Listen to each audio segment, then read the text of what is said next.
Jean-Max, the creative director of the game. Just what did you call the working title? The working title is Adrift, A-D-R-I-F-T, okay? Adrift. A-D-R-E-F-T. I-F-T. A-D? The French.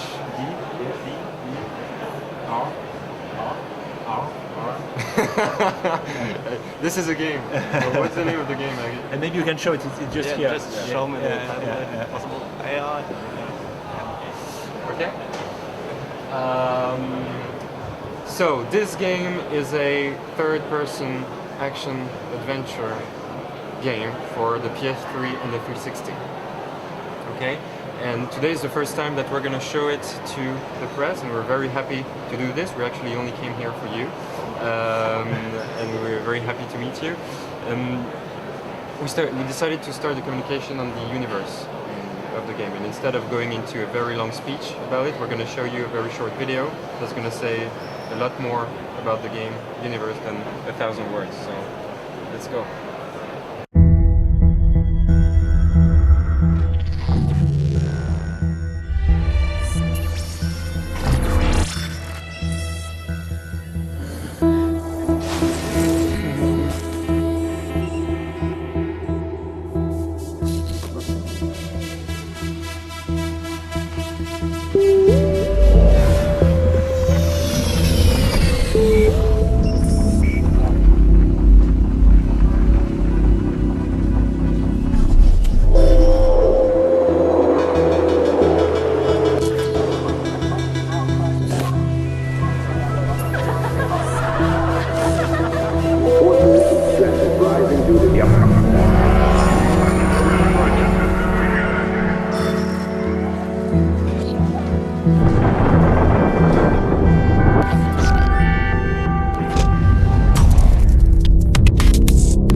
The main theme of our game is going to be human memories.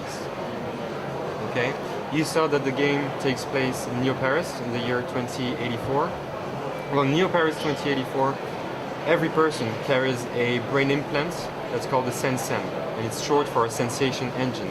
It allows you to digitize in real time everything that you see, that you hear, that you sense, that you know, turning them into memories, little files that you can then share with your friends, that you can exchange, that you can buy, that you can sell. And obviously that's going to give, you know, a lot of power to a certain amount of people that have access to all that data about people, your very identity. And this is where we're going to put the player in this society that revolves around memories and basically selling, buying who you really are inside. Okay, and it's something that we are seeing already today. This is a trend that we think is starting already today. Basically today, with the use of smartphones, for instance, I don't know where mine is I forgot it somewhere in Gamescom, but everybody can know where we all are. This is not a smartphone, Alexi, this is a TV remote control. Thank you very much. Everyone can know, well, not everyone, but some people can know where we are at all times. And on some websites like Facebook, for instance, some social networks, all of them, well, a lot of info about yourself is available. Who you are, who you like, who your friends are, who your family are, what's your past from an education point of view, from a professional point of view, where you want to be in the future, the places you've been to, everything is available. And the question is, well, what is being done with all that data? And we don't care about that because we think it's cool. Those technological benefits are cool. You know, it's cool to have a smartphone. It's cool to be online with our friends, and you know, and we are no exception. But you know, and it's not about saying, okay, this is what's happening, and you should be afraid of it. It's just about saying, oh, wait a minute, just take a few seconds to think about what it represents.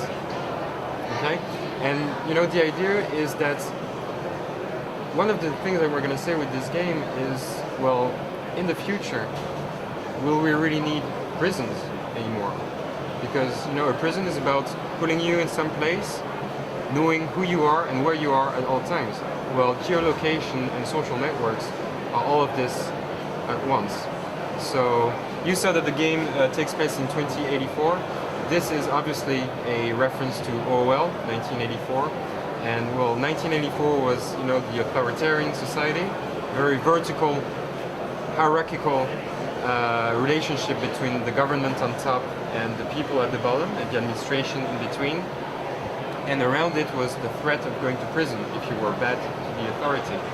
Well, this is the next step. This is, well, we all agree to control ourselves together. And some people, we don't know exactly who they are, where they are. They know who we are and where we are at all times. And obviously memories is the last thing, even today, that we all have private to us. This is the only thing that we don't share today. So, you know, this will be a very central topic to the game. We are, again, one of the main drives in our conception of the world and the game world is to observe trends that are existing today, like social networks and geolocation, and say, okay, this is what it could do in the future, in 2084, you know, in 80 years' time. And this is something that's very central to everything in the universe, in the game design, and the art direction. And Alexi has some... In the teaser, it's not about space opera, it's science fiction, sci-fi. It's much more building a believable world, near future. So the choice of the city itself was done because we are living in Paris, it's Neo Paris, and we love the city. It's not, and all the team is also really close to the city itself, the vibe, and it's really easy for us to get photographs and references of the town. The name itself, Neo Paris, it's a mix between new, the new stuff, and Paris, which is some kind of entry point for the player.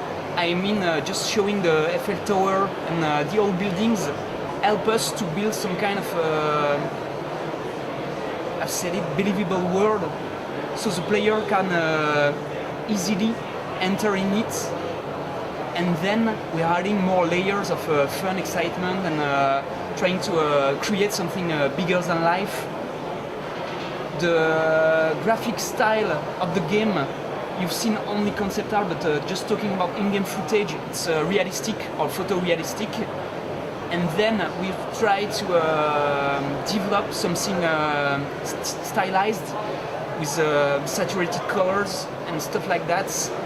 And for us, it's funny to use concept art for beginning our communication, because in the production process of creating a game, just after throwing ideas on paper, you have to draw them, to develop concepts, just to have visual ideas of what do you want in the game. That's for my parts. Thank you. Thank you very much, Alexi. So yeah, the ambitions of the universe are very strong. We have 70 very passionate developers at our studio, and Oscar will be talking a little bit more about this in a few minutes. We have a team of 5 concept artists, and Alexi is the co-art director, so we also have another co-art director. They are world-class concept artists, so this is the result of their work that you're seeing today. All the rest of our staff is of course world-class, but you know, you'll see their work when we actually go to in-game stuff. We have a very strong ambition of becoming a new reference in terms of European science fiction in games. And we have some elements to back that ambition up. Alexi, his team, the other core director, but also in terms of building the universe from a narrative point of view, we have 2 GPIs in our team. So GPI is a very French word. It means Grand Prix d'Imaginaire, and it's the French equivalent of the Hugo Award. So it's the highest science fiction distinction in highest science fiction distinction in France. They also both won the European Sci-Fi Award. And one of them is a founding partner of the company. He's the narrative director. His name is Alain Damasio. He won the awards in 2006. And the other one is Stéphane Beauverger, who won the same awards in 2010. So we have a very strong ambition universe-wise. But you know, what you want to see at the end of the day is a game. Okay, so we talked a lot about the universe, we talked about concept, we talked about ideas, and blah blah blah. Okay, this is all nice, but you want to see a game. What we mean to say today is that in our game recipe there'll be sense and ideas, and you know, just like for instance, a game that we like very much, BioShock, was, you know, a very good game, but at the same time it was a pretty harsh criticism of Ayn Rand's work and on objectivism, and so there was that whole layer of ideas around a very cool and immersive shooter. Well, we're just saying there's going to be sense and ideas in our game, but the recipe itself, well, the core is going to be extremely well rooted in action adventure code. So we're going to have combat, a lot of combat. We're going to have light exploration, light platform, and light puzzle elements. We're going to try to really get to nail those core mechanics down, because it's not easy to get core mechanics down before you try to innovate. So get the core mechanics, nail them down, then add a few very good innovations on top of that, and we have some very cool gameplay innovations in the game. And then around it is going to be the universe and the narrative and the characters and all the cool stuff that we have to add into that. But the core of our game, again, is third-person linear action adventure. Okay, just to round this up before we go into some details about the company. Today we have all of our gameplays implemented in the game. We have about half of the level in a playable state. So, you know, you saw that the game is going to be coming out in fall 2012. This is tangible. This is real. We have a game coming out, and you'll get to see a lot more of it in the coming months. So stay tuned, and we hope you'll like what you see. Oscar, if you want to say a few words about the company. Yes, very quickly. We have two main challenges. Create a game, but also create a company. And so this, to create the company, it was a wish we had with five founders of the game, of the company and of the game. Alexis, Jean-Max and I, we met at Ubisoft. Hervé, who is outside here, is the production director of the company. He's an old friend of mine. And Alain is a fan of Alexis, and Alexis is a fan of Alain. And it was the missing link in these five individuals who create DONTNOD at the very beginning. So we started to work on this project 2 years before really creating the company. And we start to meet every week for dinner or for a drink, and start to talk and start to dream this game. And step by step, the concept starts to build, and we formalize it more and more, week after week. And after some time, we feel ready to present it to other people, because creating a game is a dream, but it's also a lot of money, of course, you need to have to do it, to produce it. So at some point we decided to present it outside, to present it to business angels mainly, and we were ready because we convinced two of them, super business angel, which invested a lot of money in the company, which allowed us to grow from 5 people to 70 people today. And we started the company very small office with sub-brand in the studio in Paris. It was only 25 square meters at this time. And today we are 70 in 1,000 square meters, still in Paris, because as Jean-Max said, we love the city. So yes, I could say that this dream we had together a long time ago today is a tangible reality, and you can see it with this first communication phase. That's all for us. If you have questions. I was thinking about something, but then I forgot it. Got it on tape. Yeah. Nice. No, but I thought it looked great. It it's very cyberpunk. It's maybe correct. Kind of reminds me of the new Deus Ex game, but just even further by the idea. Really loved it, and I'm really looking forward to see more of this game. That's cool. Just talking about Deus Ex, this is all a game that we really want to play. Well, I don't know for you two, but on the 26th of August in the morning, I'll be playing Deus Ex. I think it's a game that we're going to get compared to, and we love the game. The difference, I'd say, is that, well, Deus Ex is about transhumanism, and it's about human augmentation and technology, and it's a very strong message. It sends a very strong message about, and makes you think about, should we do it or not. Our approach to a cyberpunk universe is much more human, individual based. It's about who you are in your memory, and are you willing to share this with others. And with the technology that you see today already in 2011, with those trends and the social networks and geolocation, everything that's very tangible today, well, who are you going to be in 80 years, but we're not going to have a lot of course we're going to have very cool technology in the game, but it won't be the central message. There is some flying drones and stuff like that.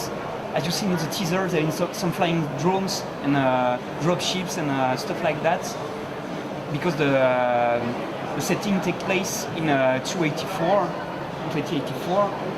but we've tried to find our own way to develop a sci-fi setting, and we didn't work on cybernetic prosthesis, but much more on intimacy and everything that is linked to memory and the mind. So you will see more soon about that. It's all about the mind.